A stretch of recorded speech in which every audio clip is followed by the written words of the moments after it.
நம்முடைய வாழ்க்கையை நம்ம தான் வாழணுங்க, அடுத்தவன் வாழக்கூடாதுங்க.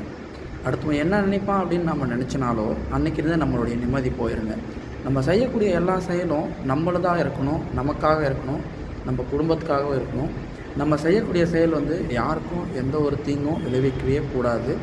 அதே போல் எப்போவுமே நம்ம உண்மையாக இருக்கணும் அப்படின்னு நினச்சி நம்ம மனசாட்சிக்கு உண்மையாக இருந்தாலுமே போதுங்க, வாழ்க்கையில் நிம்மதியாக வாழலாம். இந்த விஷயத்தை மட்டும் கடைப்பிடிங்க, எப்போதுமே உங்கள் வாழ்க்கையில் நீங்கள் நிம்மதியாக வாழ்வீங்க. அது இல்லாமல் நம்ம எந்த ஒரு செயல் செய்கிறதுக்கு முன்னாடியும் அடுத்தவன் என்ன நினைப்பான், அடுத்தவன் என்ன சொல்லுவான் அப்படின்னு தயவு செஞ்சு நினைக்காதீங்க. அப்படி நினச்சிங்க அப்படின்னா அன்றைக்கே நீங்கள் அந்த விஷயத்தை மறந்துட்டு போயிட வேண்டியது தான். எந்த ஒரு விஷயத்தையும் உங்களால் முழு மனசோட செய்யவே முடியாது.